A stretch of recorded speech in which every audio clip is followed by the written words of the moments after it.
What is up, everybody? It is Alex from Heavy New York calling from Zoom again, and this time we got round two with Jeremy Spencer, but this time round one to talk about the brand new project Semi Rotted. Great to be able to talk with you here today, man. Thanks for being here. Hey, thanks for having me. Appreciate it. Anytime, man. Anytime. This Deader Than Dead EP is an absolute four-track killing spree. This is absolutely insane. Being that this is an EP, is this maybe like a good representation of like the direction that Semi Rotted is going to go in for like a full length or something? Yeah, and we actually have the full length already done. So it's if you like the EP, it sounds like the EP pretty much. Oh, really?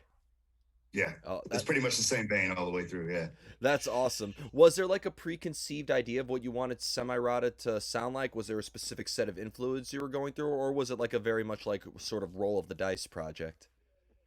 It was a roll of the dice. I mean, I had been listening to a lot of death metal and different kinds of metal as of late because I got a record player and I was been buying up all the vinyl I could find. And so my girlfriend and I would sit there in the morning and like drink coffee and discover these bands and then Wikipedia, and she would get pull up the lyrics and she'd get really into it, and then I was like, man, I want to make a record like this. It's been, a while since I made a really heavy record. So and this may be the heaviest that I've ever made probably. So it was time to make a heavy record again. And we didn't really know what it was going to sound like or anything. So we just started, and the first song was Shotgun Symphony. So that kind of started how it was going to be. Which is awesome, and we're gonna talk some death metal soon because it's always the best topic to nerd about. But with the formation of Semi Rotted, were you like seeking out these specific musicians to join you for this project, or was it like a very organic sort of like it just came up in conversation sort of scenario? Well, Sean and I have been working together. Sean McGee, who's the producer and guitar player, he and I have been working together for years. And we both knew the other two players mutually, so we knew it was a no-brainer to bring those guys in, and everyone fits together real well, gets along real well, and we have a lot of fun, man. It's just a fun energy release project, man. It's pretty intense and it's a lot of fun. And that's what I love about it. Again, it pulls no punches. It's very relentless, and it really is uncompromising to say the least. So being that this is a representation of the full length album, is there going to be any experimentation involved as well? Is there still some new tricks and twists to bring into the fold? Well, we have another guest vocalist on a track, which I'll announce later. I don't want to do it now, but Cool. it's a legend in the death metal genre, and I'm excited to have him on the record. And he did a great job, man. So I can't wait to announce that and then show the video and the single whenever it's time. It's just we're not quite there yet. Of course, of course. When it comes to like, Yeah. because having such a prolific catalog between Five Finger and Psycho and this, what has every project, because they all have different sounds? Is it like a different form of expression for you on an emotional or personal level in a way? Yeah, I mean, it's all kind of fantasy-based lyrics, even for both bands. Death Punch, I didn't really write the lyrics. I would contribute here and there, but that was mostly, Ivan did that. That was his role. So, uh, but yeah, I mean, fuck, I'm losing my train of thought here. But what was the question again? No, it has being involved in multiple projects like been a different form of expression because you not only are you Oh involved in yeah, different projects, you also have different means of instrumentation as well. So. yeah, it's fun because the projects are different, so you get to do different things, and it's all kind of fantasy based, and you can kind of draw it up any way you want it, man. Especially with the death metal stuff, I'm basically just I look for a title, I'll find a title, and then I'll write the story to it. And you just kind of make it as brutal and as fun as you can, man. That's you get to outdo yourself each time. How can I make this person die worse? So it's fun, man. Yeah, I'm so glad we're talking about this right as I'm watching the Jeffrey Dahmer show on Netflix. I don't know if you've been checking that out, but that's like the Oh, best. is that good? It's the best acting I think I've ever seen in my life. Period. Wow. Okay. Yeah, like, and I know that's a strong statement, but it's incredible. Just to Well, know I'm once, in now for sure. yeah, once you start that, you're gonna put every other project you're in on hold. That's fine. I'll try it. Yeah, Yep. that's good. I need a break. Fair enough, fair enough. I mean, you've definitely been working, but like being that your work is it is very fantasy oriented with Semi Rotted, and I feel like with Psychosexual too, for example, you were kind of in a way like portraying like a character or something like that, if you will. Mhm, But mhm. but is there Excuse me. Is there ever a time where like your personal life or personal experiences also contribute to the meaning and the subject matter of the music? More so in other projects, not semi-erotic. This is just fantasy, kill you in creative ways type of music. It's nothing really much to it. But some of the other projects, yeah, definitely you would bring in life experiences and write about certain things that you were feeling at the time. Definitely, there's snapshots in time. So whatever you're feeling that day, that could be what you write about. Is it fair to say that with semi-erotic, because I also think it's very raw, it had that sort of like punk rock rawness aspect to it. So, is it fair to say that like every song was like written in a very short span of time? It wasn't like you had to record one part, stop, and then do the other part. It kind of all happened at once.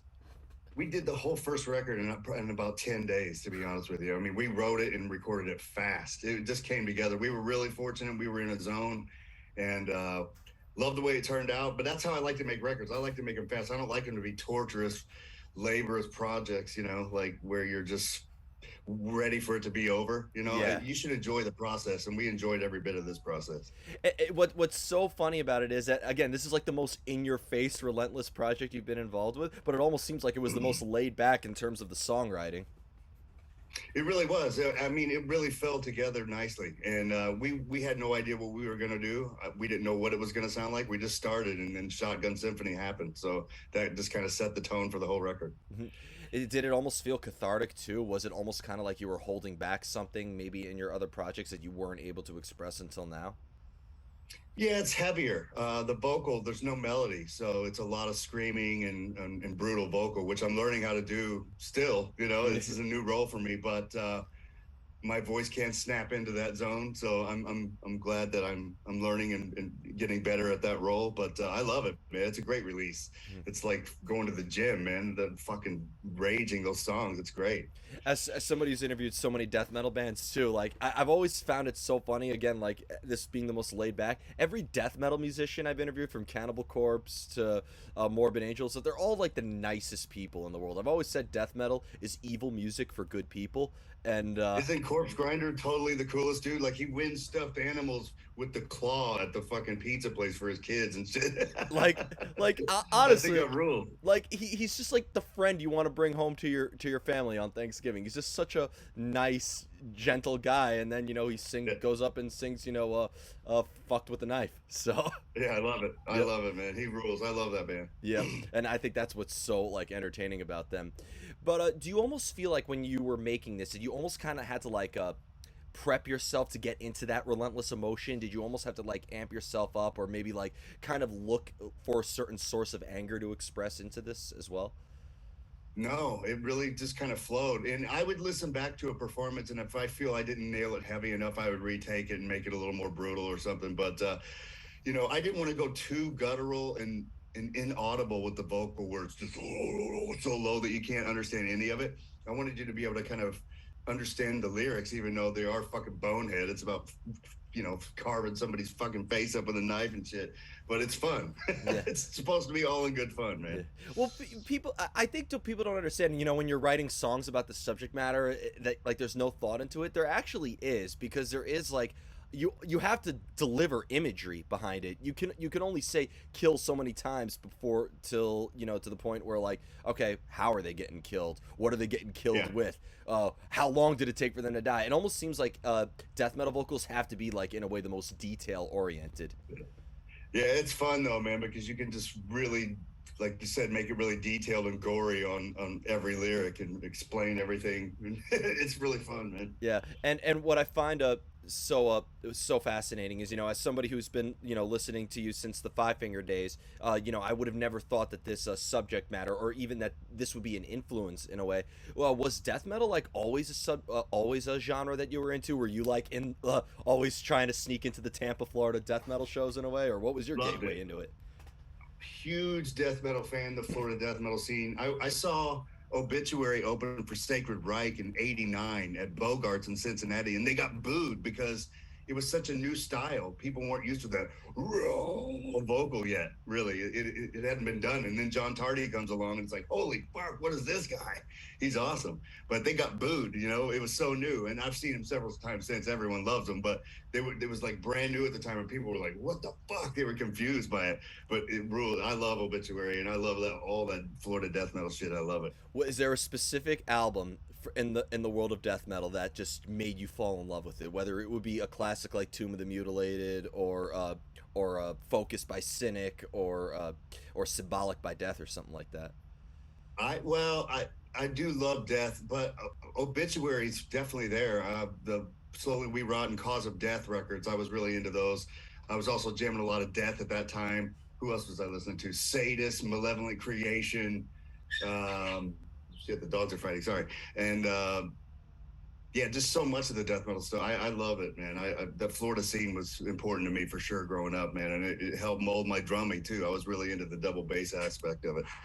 And how about here in New York, the home of a Suffocation and Immolation as well? Any Awesome. stories of Yeah, those days? awesome. Yeah. Any stories from the New York death metal days? Did you ever experience those underground aspects in a way? My favorite New York band is probably Mortician.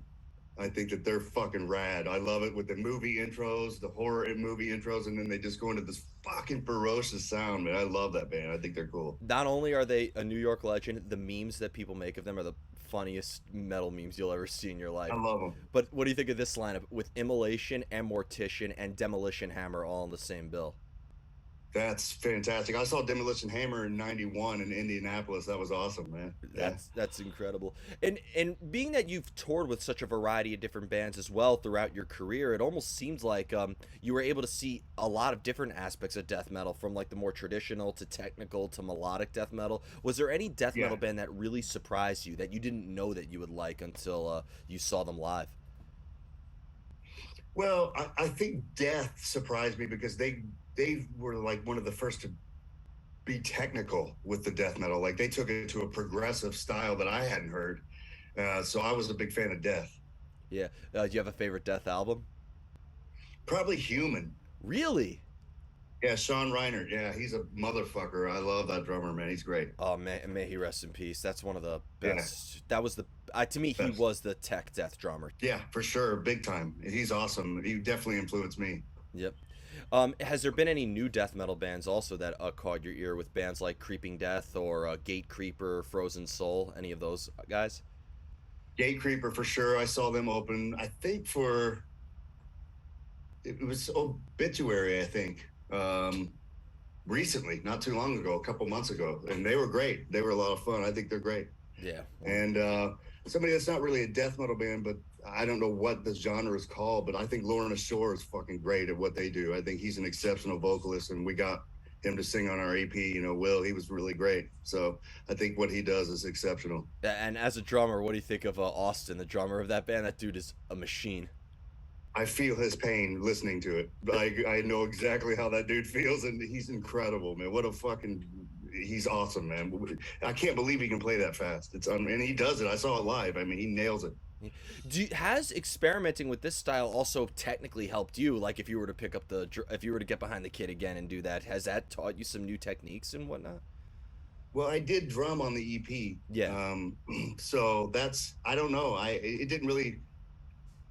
I mean, to me, I just played more of the style that I played most of my career. It's a lot of fast double bass and stuff like that. And I did add some blast beats, which I never really did that in Death Punch, but there's some blast beats in Semi Rotted for sure. Yeah, because with tracking that, I've never knew, because I know that guitars have to adjust to the vocals, but not having clean vocals in there, I wasn't sure if there was any adjustment behind that. Are you like if there was clean vocals, do you have to hit the ride cymbal a little bit more to accommodate to that or something?